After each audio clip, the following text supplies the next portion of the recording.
Hi friends, అందరూ బాగున్నారా? Friends, మీతో డైరెక్ట్ సెల్లింగ్ ఇండస్ట్రీలో ఎవరైతే ఒక న్యూ కంపెనీ అంటే కొత్త కంపెనీలో మీరు ఐడి పెట్టి జాయిన్ అవుదాం అనుకుంటున్నారో మీకోసం ఈ వీడియో. అంటే చాలామంది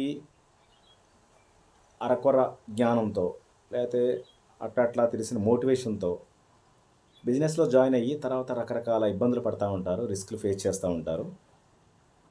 అవి ఏవేవి ఎలా ఉంటాయి ఏంటి అని ఒక ఆలోచన అనమాట. అయితే కొంతవరకు జర్నీ చేసిన తర్వాత మీరు కొన్ని ప్రాబ్లమ్స్ ఫేస్ చేసిన తర్వాత అప్పుడు మాత్రమే మీకు అర్థమవుద్దు, ఓహో మనం రాంగ్ స్టెప్ వేసామని. అయితే ఇక్కడ ఈరోజు మీకేం చెప్తానంటే, ఆ, అంటే నా దగ్గర ఉన్న ఇన్ఫర్మేషన్ మాత్రమే, నా దగ్గర ఉన్న ఇన్ఫర్మేషన్ మీతో షేర్ చేద్దామని, అలాంటి మీకు ఎదురు కాకుండా ఉండాలనేది ఒక సదుద్దేశం. అయితే ఫ్రెండ్స్, ఇక్కడ కొత్త కంపెనీ ఏదైనా అంటే మనకి కొత్త కంపెనీ ఏదైతే ఒక ఇంట్రడ్యూస్ అయ్యిందో, మనకు పరిచయం చేసిన వ్యక్తి ఎవరైతే ఉన్నారో వాళ్ళ బట్టే మన డెసిషన్లు ఉంటాయి సాధారణంగా. అంటే మనకు తెలిసిన వాళ్ళ, లేకుంటే ఏదన్నా కొంచెం మనకి బాగా ఫ్రెండ్ అయి ఉన్నాడా, లేకుంటే ఆయన మీద బాగా నమ్మకమా, ఇలా ఏదో మనం తీసుకుని ఒక ఆయన బట్టే, కేవలం స్పాన్సర్ ఎవరైతే ఉన్నారో ఆయన బట్టే మనం నిర్ణయం తీసుకోవటం, ఆయన బట్టే మనం ఐడి ఇవ్వటం, ఆయన బట్టే మనం జాయిన్ అవ్వటం ఇవన్నీ చేస్తాం కదా. బట్ కొత్తగా జాయిన్ అయ్యే వాళ్ళకి లేదా కొత్తగా కంపెనీకి మీరు లాగిన్ అయ్యేటప్పుడు తీసుకోవలసిన జాగ్రత్తల విషయంలో ముఖ్యంగా ఆ కంపెనీ ఏంటి అనేది ఓకే, అదొక సెక్షన్ పక్కన పెడితే, మీరు జాయిన్ అయ్యేటప్పుడు తీసుకోవాల్సిన ముఖ్యమైన విషయాలు వాటిలో కొన్ని.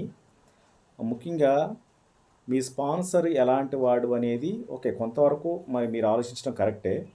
అంటే ఆయన ఎట్లా చేస్తున్నాడో ఏంటి, ఆయన బ్యాక్గ్రౌండ్ ఏంటి, ఆయనకి ఏమైనా నెట్వర్క్ ఎక్స్పీరియన్స్ ఉందా, అయితే మిమ్మల్ని మోటివేట్ చేసి దాంట్లో జాయిన్ చేయడానికే చూస్తున్నాడా, నెక్స్ట్ మీకు సర్వీస్ ఇవ్వడానికి కూడా అతను ప్లానింగ్లో ఉన్నాడా, గతంలో ఇలాంటివి ఏమన్నా మంచిగా చేసి కొంతమంది డెవలప్ చేసిన రికార్డ్ ఏమైనా ఉందా, ఇది ఆలోచించాలండి. ఇది ఆలోచించకపోతే ఏమవుతుంది అంటే, రేపొద్దున జాయిన్ అయ్యే వరకు మైండ్ సెట్ ఒకలా ఉంటుంది మీ స్పాన్సర్ది, జాయిన్ అయిన తర్వాత ఒకలా ఉంటుంది. అది కొంతమందికి అనుభవపూర్వకంగా కొంచెం పరిచయం ఉంటే ఉండొచ్చు. అయితే ఇంకా చాలా ముఖ్యమైన విషయం ఏంటంటే, మీ స్పాన్సరు ఆయన నెంబరు, ఆయనతో ఉండే కాంటాక్ట్, మీకు కమ్యూనికేషన్ మంచిగా ఉండేలాగా, అదేవిధంగా వాళ్ళ స్పాన్సరు అప్ టు కంపెనీ. అంటే బైనరీ మోడల్ అయితే మాత్రమే అప్ టు కంపెనీ వరకు ఎవరైతే యాక్టివ్ అప్లైన్ లీడర్స్ ఉన్నారో వాళ్ళ యొక్క అందరి పేర్లు, నెంబర్లు మీరు సేవ్ చేసి పెట్టుకోవడం చాలా చాలా చాలా ముఖ్యం. ఎందుకంటే బైనరీ మోడల్లో మీకు అప్లైనర్స్ అందరూ కూడా మీకు హెల్ప్ చేయడానికే ఉంటారు. వాళ్ళు ఎలాంటి యాక్టివ్ లీడర్స్ అయితే ఉంటారో వాళ్ళందరూ కూడా లిస్టు ముందే తీసి పెట్టుకోవాలి. రేపొద్దున మీకు ఏదైనా ట్రైనింగ్ అవసరమైనా, ప్రజెంటేషన్ క్లాస్ అవసరమైనా, ఫిజికల్ మీటింగ్ అయినా, జూమ్ క్లాస్ అయినా, లేదా ఆన్లైన్లో గూగుల్ మీట్ అయినా, ఏ మీటింగ్కి అయినా సరే మీకు ఏదైనా కోఆపరేషన్ ఇవ్వాలి అంటే మీ అప్లైనర్స్ మాత్రమే చేయగలుగుతారు. అదేవిధంగా కంపెనీకి సంబంధించిన కస్టమర్ కేర్ నెంబర్ కానీ, కంపెనీకి ఈమెయిల్కి సంబంధించి కానీ ఈ వివరాలన్నీ కూడా దగ్గర పెట్టుకోవటం చాలా చాలా చాలా ఇంపార్టెంట్ అండి. ఇఫ్ నాట్ ఏం జరుగుతుందంటే, కేవలం స్పాన్సర్నే నమ్ముకుంటే ఒకవేళ ఆయనకి మీకు ఏదైనా క్లాష్ రావచ్చు, లేకుంటే ఆయనతో మీకు పొసగకపోవచ్చు రేపొద్దున్న. ఇంకా ఏ కారణాలు ఒకటని చెప్పలేమండి. ఏదైనా కారణంతో మీకు అది కొంచెం డైల్యూట్ అయిందంటే మీ రిలేషను, ఇమీడియట్గా ఏం జరుగుతుంది అంటే, మీకు ఇంకా వేరే చెయ్యి అందించే వాళ్ళు ఎవరు లేక మీరే బిజినెస్ ఆపేసి కూర్చుంటారు. నాకు అది ఇంకా ఆయనతో నేను మాట్లాడతలేదు, నాకు ఎవరున్నారో తెలియదు కాబట్టి అట్లా ఉండిపోయామన్న కోణంలో ఉంటారు. సో నేనేమంటానంటే, అలాంటివన్నీ కూడా మీరు పక్కన పెట్టి, మీరు ఇమ్మీడియట్గా వాళ్ళ యొక్క కాంటాక్ట్ నెంబర్స్ అన్నీ కూడా తీసుకోవాలి. అప్లైనర్స్ యొక్క కాంటాక్ట్ నెంబర్స్ అన్నీ కూడా మీరు తీసి సేవ్ చేసుకోవాలి. అదేవిధంగా మీరు ఈ కొత్త కంపెనీలో రిజిస్టర్ అయ్యేటప్పుడు ఆ కంపెనీ బ్యాక్గ్రౌండ్ కూడా తెలుసుకోవడం చాలా ముఖ్యం అండి. అంటే మీ స్పాన్సర్ ఏదైతే మీకు చెప్తున్నాడో, ఏదైతే మీకు ఇన్ఫర్మేషన్ ఇచ్చాడో, ఈ ఈ వ్యక్తి యొక్క అంటే ఆయన యొక్క క్యారెక్టర్ కూడా చాలా ముఖ్యం, ఆయన కాండక్ట్ చాలా ఇంపార్టెంటు. బట్ ఒకవేళ అటు అయినా సరే ఆ కంపెనీ బ్యాక్గ్రౌండు అంటే చాలా యాంగిల్స్లో, చాలా డైమెన్షన్స్లో మనం చెక్ చేయాల్సి ఉంటుంది. అయితే నవ్ ఏ డేస్ అవన్నీ చూడట్లేదు ఇక్కడ. అవన్నీ చూడట్లేదు కాబట్టే మనం రిస్క్ ఫ్యాక్టర్లోకి వెళ్ళే ప్రమాదాలు కూడా చాలా ఎక్కువగా ఉన్నాయి. అంటే ఇంకా ఇంకా చెప్పాలంటే నేనైతే ఆ అప్లైనర్స్ అందరితో కూడా ఒకసారి మీరు ఫోన్ కాల్ మాట్లాడటం, నెంబర్లు తీసుకొని వాళ్ళతో డిస్కస్ చేసిన తర్వాత ఇది ఎలా ఉంటుందో అన్నీ కూడా డిస్కస్ చేసిన తర్వాత, ఫ్యూచర్‌లో వాళ్ళ సర్వీస్ ఎలా ఉంటుందో మీరు డిస్కస్ చేసిన తర్వాత, ఫ్యూచర్‌లో వాళ్ళ యొక్క కోఆపరేషన్ మిమ్మల్ని అప్‌లిఫ్ట్ చేయాలని వాళ్ళ యొక్క ఎలాంటి ఆలోచనతో ఉన్నారో మీరు వాళ్ళతో డిస్కస్ చేసిన తర్వాత, అప్పుడు మాత్రమే మీరు లాగిన్ చేయటం, ఐడీ రిజిస్టర్ చేయటం అనేది చాలా చాలా చాలా ఇంపార్టెంట్. ఎందుకంటే కొన్ని కొన్ని కంపెనీలు ఉంటాయండి. వాళ్ళ మధ్యలో ఏదో రిస్క్ అవుద్ది లేకుంటే. లేదా ఏదైనా సైటు సైటు అండర్ మెయింటెనెన్స్‌లో ఉందని ఏదో సంథింగ్ చెప్తా ఉంటారు. ఈ ఇన్ఫర్మేషన్ మీకు ఎవరు ఇస్తా ఉంటారు? ఈ కరెంట్ ఇన్ఫర్మేషన్ ఎలా వస్తది? కంపెనీకి సంబంధించిన అప్డేట్స్ అన్నీ కూడా ఎవరిస్తారు మీకు? మీ అప్లైనర్స్ లిస్ట్ మీ దగ్గర ఉంటేనే వాళ్ళ గ్రూప్‌లో మీరన్నా ఉండండి. ఈవెన్ నెంబర్ అయితే ఉండాల్సిందే. సో, వాళ్ళతో మీరు కాంటాక్ట్‌లో ఉండాలి. ఇంకా చాలా ముఖ్యమైన విషయం, మీకున్నటువంటి యాక్టివ్ అప్లైన్ లీడర్స్ అందరూ కూడా మీతో కాంబినేషన్ సెట్ కారు. ఎందుకు సెట్ కారు అంటే కొంతమందితో మాత్రమే మీకు కాంబినేషన్ కుదురుతుంది. ఆ కాంబినేషన్ ఎవరితో కుదిరిందో, ఎలా కుదిరిందో మీకున్న కాంబినేషన్ బట్టి, మీకున్న రిలేషన్ బట్టి ఆటోమేటిక్గా అది కాంబినేషన్ సెట్ అవుతుంది. మీరు సెట్ చేసుకోవాలి కూడా. ఒక అప్లైనర్కి డౌన్ లైన్ ఒక చాయిస్ అండి. డౌన్ లైన్కి అప్లైన్ చాయిస్ కాదు, వన్ అండ్ ఓన్లీ ఆప్షన్. మళ్ళీ చెప్తున్నా, అప్లైన్కి డౌన్ లైన్ ఒక చాయిస్. మీరు కాకుండా ఇంకో డౌన్ లైన్ చాలా చాయిస్ ఎక్కువ ఉంటుంది అప్లైనర్కి. బట్ డౌన్ లైన్కి మాత్రం అప్లైనర్ అనేది వన్ అండ్ ఓన్లీ ఆప్షన్. అవునండి. కాబట్టి కొంతమంది బిజినెస్ స్టార్ట్ చేయక ముందైతే చాలా మంచి హెల్తీగా మాట్లాడుకుంటారు, మంచి రిలేషన్ మెయింటైన్ చేస్తున్నట్టుగా చెప్తారు. ఒకళ్ళు అంటే చాలా మంచి రిలేషన్ ఉన్నట్టుగా మనకు కనిపిస్తుంది జాయిన్ కాకముందు. ఆఫ్టర్ జాయినింగ్ వాళ్ళతో క్లాషెస్ వచ్చిన వాళ్ళు ఉంటారు, గొడవలు పడ్డ వాళ్ళు ఉంటారు, ఇంకా జెలసీ ఫీల్ అయిన వాళ్ళు ఉంటారు, రకరకాలు ఉంటారండి. అయితే ఇక్కడ మీకు ఎందుకు చెప్తున్నానంటే, అది ఏదైనా క్లాష్ వచ్చినా కానీ అంటే యాజ్ ఏ డౌన్ లైనర్గా అప్లైనర్తో మాత్రం మంచిగా ఉండటమే మీరు చేయాల్సిన తెలివైన పని. అంటే లోపల ఆయన బ్యాడ్ అయి ఉండొచ్చు, లేకపోతే మీకు లోపలికి ఆయనతో పడకపోవచ్చు, బట్ యాజ్ ఏ అప్లైనర్గా మీరు యాక్సెప్ట్ చేయాల్సిందే. అంటే యాజ్ ఏ అప్లైనర్గా పర్సన్ని మీరు ఉపయోగించుకోవాలి, టీంలో ఉపయోగించుకోవాలి, వర్క్ చేసే దానికి ఉపయోగించుకోవాలి, ట్రైనింగ్ ఉపయోగించుకోవాలి. ఇవన్నీ కూడా ఆయన గురించి మీరు ఎప్పుడైతే బ్యాడ్గా మాట్లాడారో, మీరంత అమాయకులు, మీరంత పిచ్చివాళ్ళు ఇంకొకరు ఉంటారండి. అర్థమవుందండి? ఆ పని అప్లైన్ చేయొచ్చు అంటే చెయ్యమని చెప్పట్లేదు, చేసినా కానీ ఆయనకి ప్రాబ్లం లేదు.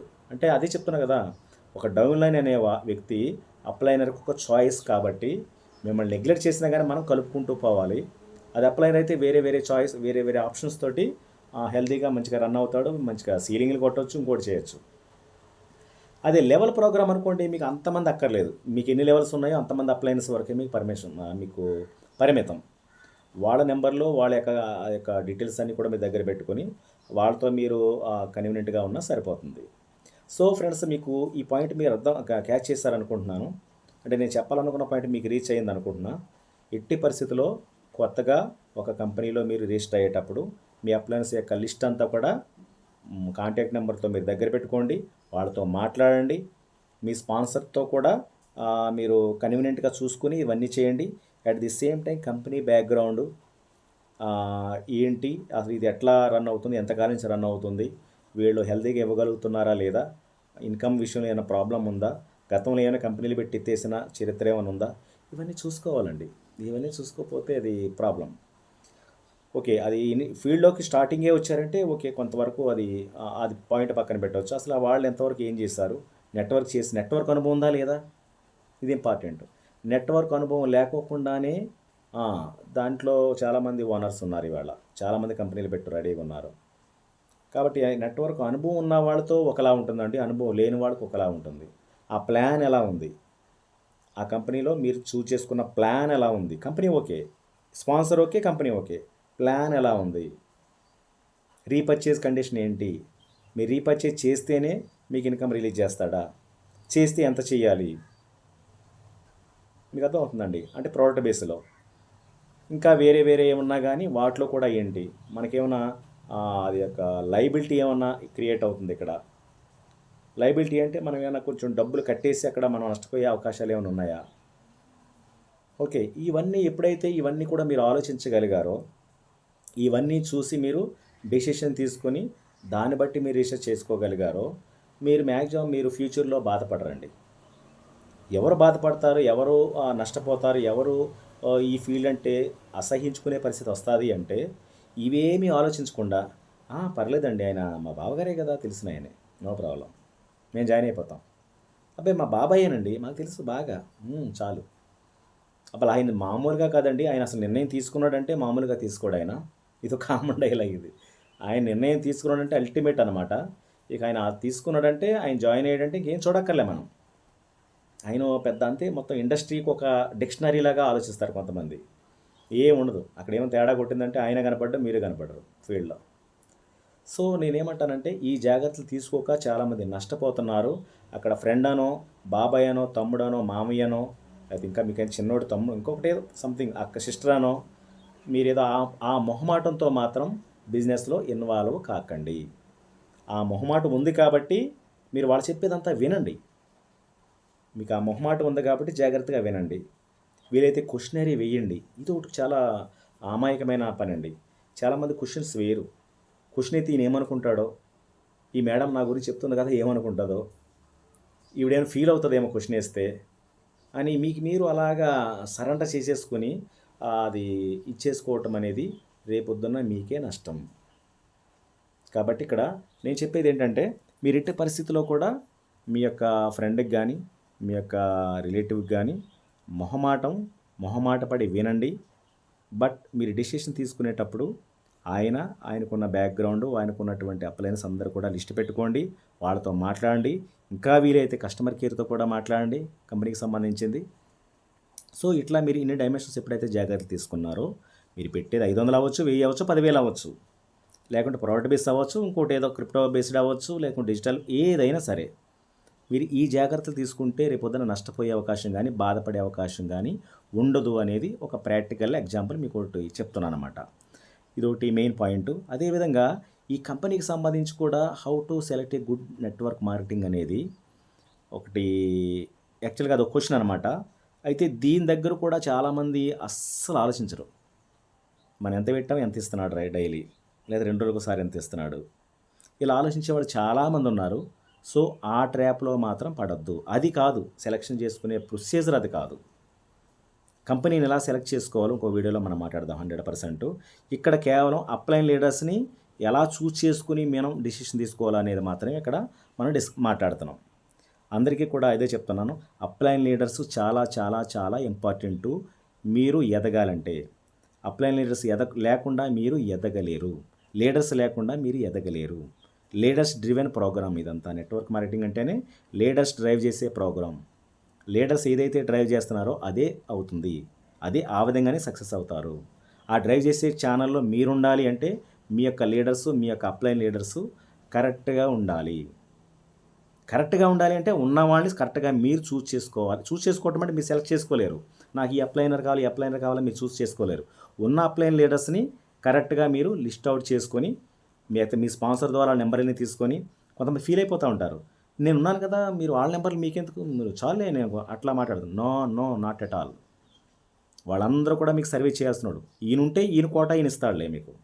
ఈయన ప్రజెంటేషన్ ఇచ్చాడు, ఆయన క్లాస్ ఇస్తాడు, ఆయన ట్రైనింగ్ ఇస్తాడు కదా, ఈయన ఒక్కళ్ళ మీద డిపెండ్ అయ్యి మనం ఏది చేయొద్దు.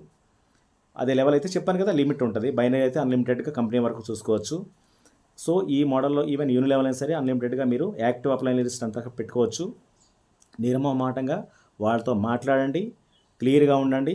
మీ స్పాన్సర్తో ఓపెన్గా ఫేస్ టు ఫేస్ మాట్లాడండి. వచ్చిన తర్వాత ఏ విధంగా హెల్ప్ చేస్తాడో. హెల్ప్ అంటే ఏంటి? హెల్ప్ అంటే దానికి పరిధులు ఉంటాయి. మళ్ళీ హెల్ప్ అంటే మీకు ఏదో పవర్ ఇవ్వటం చెప్తూ ఉంటారు కదా, దాన్ని హెల్ప్ అంటారు. దయచేసి గుర్తుపెట్టుకోండి. యాక్చువల్గా మనం ఎందుకు వచ్చాం? ఒక అవకాశం తీసుకుని నిలబడి డెవలప్ అయ్యి ఫైనాన్షియల్గా ఎదగడానికి వచ్చాం. ఆయన ఇచ్చే అవకాశమే ఒక ఆపర్చునిటీ, మామూలుది కాదు అది. మళ్ళీ ఇటు కూడా తిరగాలి, ఎంతసేపు పట్టుపక్కే కాదు, ఇటు కూడా మాట్లాడాలి. సో అప్లైన్ ఎంతవరకు అంటే మనకి అవకాశం ఇచ్చేంత వరకు ఒక కోణం. రెండోది ఏంటంటే తద్వారా మనకి సర్వీస్ అంటే కమ్యూనికేషన్ ఉండాలి, మనకి అప్డేట్ అందాలి. మీరే కొత్తగా వచ్చారు, కంపెనీ అప్డేట్స్ మీకు ఎలా వస్తాయి?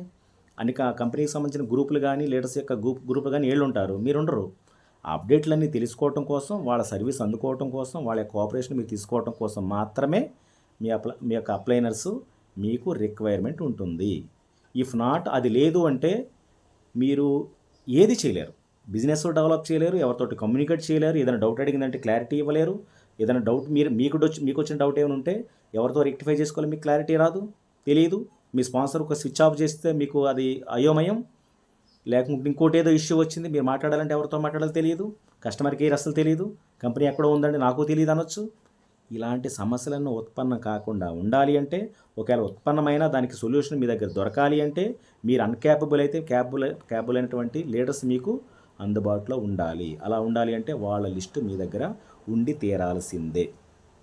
Thank you friends. ఈ పాయింట్ మీకు గట్టిగా చెప్దామని నమ్మకంగా మీకు ఒక బిలీఫ్ సిస్టంలో మీరు దీన్ని బాగా స్ట్రాంగ్గా ఒక డెసిషన్ తీసుకోవడానికి ఈ పాయింట్ బాగా ఉపయోగపడుతుందనేది నా ఆలోచన. Thank you friends, thank you so much. Okay, this is our channel Ramabanam 100x. మన ఛానల్ ఈ వీడియో మీకు వర్తి అనిపిస్తే లైక్ చేయండి 100%. నెక్స్ట్ ఇది మీకు ఇన్ఫర్మేటివ్ అనుకుంటే మీ యొక్క గ్రూప్స్లో షేర్ చేసుకోండి. ఇలాంటి రిలేటెడ్ వీడియోస్ అన్నీ కూడా మీకు కావాలనుకుంటే సబ్స్క్రైబ్ చేసుకోండి, బెల్ ఐకాన్ క్లిక్ చేయండి. Thank you so much friends. మళ్ళీ కలుద్దాం. బాయ్.